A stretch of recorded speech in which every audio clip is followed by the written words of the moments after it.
Boa tarde, pessoal. Meu nome é Daiane. Fui convidada pela Gabriela a participar desse belíssimo projeto. Gostaria, inclusive, de agradecê-la. E hoje eu venho compartilhar com vocês um pouco sobre ABA, Análise do Comportamento Aplicada. Antes de iniciar a minha fala sobre ABA, eu queria trazer para vocês o meu lugar de fala. Quem sou eu, quais são as minhas experiências, o que constitui a minha trajetória. Então, meu nome é Daiane Souza, eu tenho licenciatura plena em pedagogia e na busca por aprimorar mais conhecimento, eu me especializei em educação infantil e alfabetização. Depois, eu me especializei em educação especial, na época falava deficiência mental, pela Unirio. E eu tive o imenso privilégio de cursar neuropsicologia aplicada à neurologia infantil pela Unicamp, uma especialização enriquecedora, onde eu tive professores de altíssimo nível. E também tive o imenso privilégio de me formar em ABA, Análise do Comportamento Aplicada, a educação de pessoas com transtornos do espectro autista e com atraso do desenvolvimento intelectual pela UFSCar. Eu atuo atualmente como professora especialista em deficiência intelectual na Prefeitura de Franca há 14 anos. E sou mãe de um menininho lindo de 2 anos. O meu objetivo nesse encontro de hoje é compartilhar os princípios básicos da análise do comportamento aplicada e trazer reflexões para os profissionais da educação. E aí eu trago a pergunta, ABA para quem? Para quê? Por quê? E aí eu tenho, algumas questões que eu penso sempre, ABA é para todos aqueles que estão vivos, que possuem comportamento. Para que ela serve? Para modular um determinado comportamento, que às vezes traz prejuízo para a vida daquela pessoa, para aumentar, Por quê? Para aumentar a qualidade de vida daquele sujeito. Então, ABA não é sobre mecanizar, é pelo contrário, é favorecer a aprendizagem de comportamentos e que vai ter um impacto direto na qualidade de vida daquele sujeito. Então, eu vou trazer aqui como exemplo um aluno com deficiência intelectual, com 13 anos que eu recebi, e a gente fez um treino com base em ABA para ensinar o nome dele. No caso, era o primeiro nome. E aí nós fizemos o treino do primeiro nome e ele foi tirar, atualizar o RG, o documento de identidade, e ele assinou o próprio nome, E a mãe ficou imensamente feliz, ele ficou imensamente feliz, porque tinha conseguido escrever o próprio nome no documento, sem ter que carimbar o dedo. Então, isso é dar dignidade ao outro, é dar dignidade, acesso, Então, o ABA, ele me traz essas reflexões. Então, afinal de contas, o que é ABA, ABA é a análise do comportamento aplicada. Ela é uma ciência com evidências científicas e é muito eficaz na intervenção junto a pessoas com TEA, com transtorno do espectro autista, e também com deficiência intelectual, que hoje, pelo DSM-5-TR, nós nomeamos como transtorno do desenvolvimento intelectual. Então, ABA não se trata de um método, é uma ciência baseada em evidências científicas.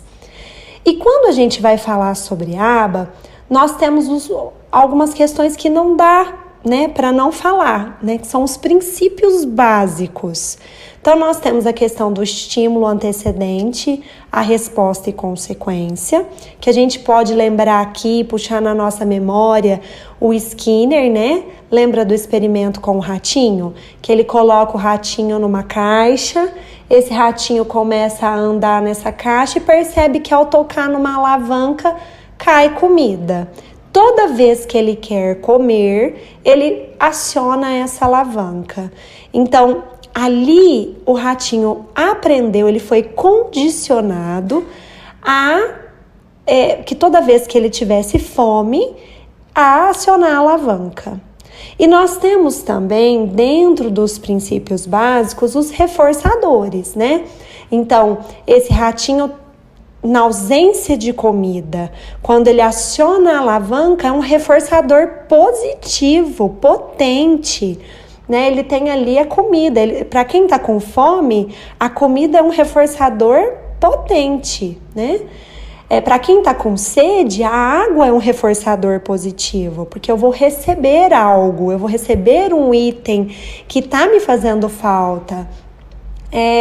E como reforçador negativo, nós temos fugas de demanda, né? Então, aquela atividade é muito aversiva e eu fujo de algum modo daquela atividade. Então, eu comecei a escrever um texto e aquilo tá me gerando muito incômodo.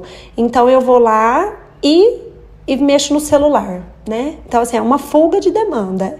Eu tô tendo acesso a um item, mas eu também estou fugindo de algo aversivo. Então, nós temos dentro dos princípios básicos 2 reforçadores. Reforçador positivo, que é quando você recebe algo, e reforçador negativo, quando algo aversivo é retirado de você. E temos como as funções do comportamento. Então, o que mantém esse comportamento? Por que é repetitivo esse tipo de comportamento? Por que tem esse padrão de comportamento? Então, a gente vai tentar entender, o que mantém esse comportamento? É a atenção, porque esse sujeito precisa de atenção, ele quer receber atenção? Ou é porque ele precisa de um item ou acesso a um item? Ou porque ele está tentando fugir de uma demanda, ou porque é uma autoestimulação mesmo por conta de questões sensoriais. Então, o que mantém o comportamento dessa pessoa? Então, a gente vai ver a função do comportamento sobre o motivo que faz aquele comportamento ocorrer com maior frequência e em mais vezes. Então, eu vou começar aqui a dar alguns exemplos. Então, vou dar aqui um exemplo de uma criança com TEA que, ao entrar em sala de aula, ela chora. Então, ela entrou na sala de aula, ela começou a chorar. Aí, a T, que é a acompanhante terapêutica, leva essa criança para fora da sala. Essa criança continua chorando. Então, a T oferece um balde com água para essa criança brincar. E aí o choro cessa. O que a gente consegue entender aqui? Que essa criança está num ambiente. Quando ela começa a chorar, quando ela entra na sala, eu posso entender que esse lugar é um lugar aversivo. Um lugar que não é agradável, porque ela começa a chorar. Quando a AT tira e ela continua chorando, ela está me sugerindo, essa criança, que ela está num lugar aversivo ainda. Quando a AT insere um balde com água e brinca com a criança, eu posso pensar que essa criança recebeu a atenção da AT e recebeu um item reforçador que ela gosta, né? Que seria brincar com água. Então, eu entendo aqui que há um reforço positivo, no sentido, essa criança recebeu atenção e recebeu acesso a um item, né? E aí, eu preciso analisar todo esse cenário para entender o que mantém esse comportamento. O que mantém esse comportamento pode ser fuga de uma demanda também? Então, aí seria um reforço negativo? Poderia. Então, eu preciso entender o contexto ao qual isso acontece, a frequência que isso acontece, os cenários que isso acontece, quais são os estímulos que acontecem antes, qual é a resposta da criança, qual é a consequência posterior. Então, aqui a gente tem um cenário preocupante, né? Então, eu vou trazer aqui algumas reflexões. Então, quando a criança entra na sala e ela começa a chorar, a gente já tem que pensar que esse ambiente precisa ter algo que ela goste. Conversar com a família, se tem algum personagem que essa criança gosta, se tem algum brinquedo que ela tem preferência, se tem alguma coisa que ela gosta muito que acontece em casa, né? Ela gosta da galinha pintadinha, ou ele gosta de um personagem específico. Então, eu vou colar adesivos na mesa dessa criança, desse personagem. Eu vou trazer algo relacionado a isso que ela gosta, para a criança poder entrar na sala e não chorar, né? Porque aqui a gente vai ter muitos passos para conquistar com essa criança. O primeiro é ela entrar na sala sem chorar, ela querer ficar dentro da sala. Depois a gente vem com outros passos, que pode ser sentar numa cadeira. Depois um outro passo que seria olhar uma atividade. Então, nós temos muitos passos a ser percorridos. E quando a AT tira a criança para fora e traz o estímulo legal para fora da sala, qual é a chance dessa criança querer ficar na sala de aula? Diminui muito, né? Porque o que tá legal tá de fora, a atenção tá de fora, fugir desse lugar mais aversivo tá de fora, brincar com a água tá de fora. Então a gente precisa pensar um pouco sobre esse cenário. Temos aqui também uma outra situação, né, que eu trago aqui para vocês. Uma professora de educação física, e essa história acontece na minha escola, então eu fico muito feliz de compartilhar, porque isso eu visualizo, eu vejo. Então, nós temos lá uma professora de educação física que sabe o que é altamente reforçador para um aluno nosso que tem TEA, e ela sabe o personagem preferido dele. Então, antes de começar a atividade, ela combina com ele que no término da atividade vai acontecer algo com aquele personagem, né? Então, ou ele vai poder ter acesso pelo celular e ver uma foto daquele personagem. Ela vai dar algo para ele relacionado àquele personagem. Então, ela propõe a atividade, ele executa, e assim que ele executa, após a conclusão, ela entrega algo relacionado ao personagem. E a gente consegue perceber, como o professor que está com ele lá há algum tempo, que ele entrava na quadra de costas, porque ele queria sair para ir embora. Ele nem entrava de frente, ele já entrava de costas, como se ele estivesse querendo sair. E ele punha a cadeira do lado do portão de saída da quadra, porque ele não queria fazer nada. E ele ficava sentado o tempo todo com os outros professores. E quando essa professora chegou e ela entendeu que aquele personagem era muito reforçador, ela começou a trazê-lo para as atividades e trazê-lo para ele participar. Então, hoje, ele realiza as atividades da educação física. É imensamente prazeroso ver ele participando e ele vibrando durante a atividade, e ele participando com os outros alunos de circuitos e toda a elaboração e proposta de atividade da sala, né? Então, a gente vê que nesse caso, o acesso ao item de preferência, aquilo que é reforçador para ele, é um reforço positivo, poderoso, potente, que faz com que ele se engaje nas atividades. E aí eu vou dar aqui um outro exemplo. Uma professora está dando atenção para o João na sala, né? Ela está ajudando o João a fazer uma atividade, e a Maria dá um grito. E aí a professora chama a atenção da Maria e conversa com a Maria, e a Maria para de gritar. Aí a gente consegue perceber aqui, né? Se esse comportamento é um comportamento frequente, então toda vez que a professora está dando atenção para outro aluno, ou toda vez, 10 minutos de aula, a professora deu 10 minutos de aula, ela deu atenção para outra pessoa e a Maria grita, e isso é um comportamento que é frequente, que acontece com frequência, a gente pode entender que a Maria quer atenção, né? Então, a Maria grita para obter a atenção da professora. Nossa, mas a professora foi brava com ela, foi punitiva com ela. A gente sabe que o comportamento não foi punitivo porque esse comportamento é frequente. Esse comportamento acontece sempre que a Maria precisa às vezes de ajuda ou precisa de atenção mesmo, né? E então a gente precisa ficar atento. Então, todos os primeiros 10 minutos, toda aula, com 10 minutos de aula, a Maria grita.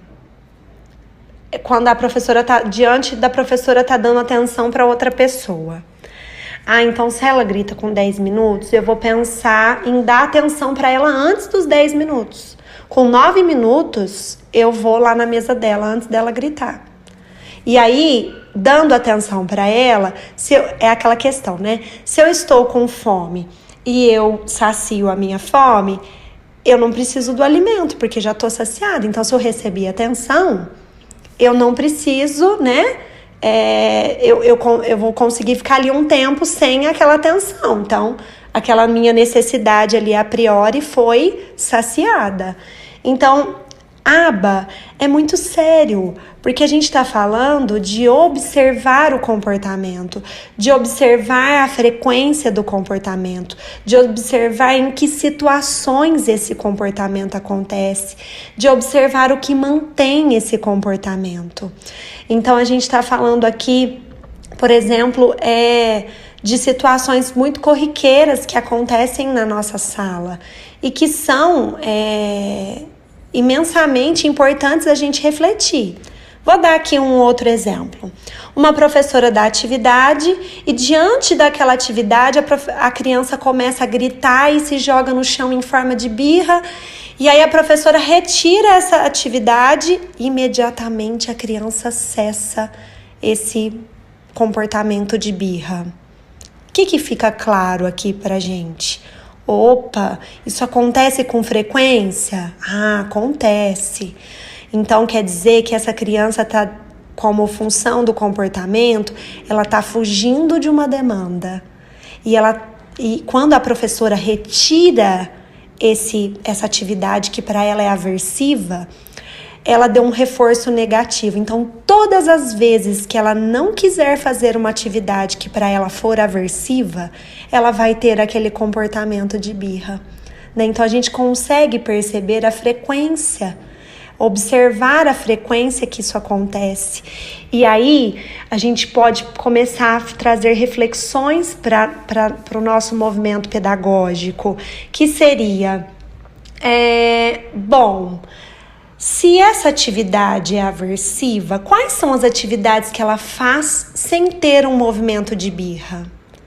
Quais são as atividades que ela consegue fazer sem ter esse movimento? Nessas atividades ela costuma ter esse comportamento, nessas outras ela não tem. Então, é porque essa atividade tem muito estímulo? É porque essa atividade precisa de mais tempo para ela executar? Ou porque não tem reforçadores suficientes para ela? Ou é uma atividade muito extensa? O que torna essa atividade aversiva e aquela outra que ela consegue executar não é aversiva? Então, a gente precisa olhar, né? E aí a gente vai adaptar essa atividade para que ela consiga executar e vai aumentando o nível de dificuldade, mas é gradativamente e muito programado e pensado e com intenção, né? Então, a gente vem falar sobre intenção, planejamento. E eu gostaria de encerrar com uma frase do Lucelmo Lacerda, né? Uma pessoa que traz muitas questões sobre o ABA e que eu acho que é um dos brasileiros aí que levanta a bandeira do ABA, Lucelmo Lacerda. Não há inclusão verdadeira sem saber especializado, né? Não tem como incluir sem a gente ter um conhecimento especializado. E o ABA ele vem trazer muitas questões voltadas à pessoa com deficiência intelectual, à pessoa com TEA, e realmente tem evidências científicas e a gente que está na prática sabe que funciona. Então, se você gostou, né, desse conteúdo de hoje, deixa o seu like, inscreva-se nesse canal e fique atento às próximas publicações. Um grande abraço a todos.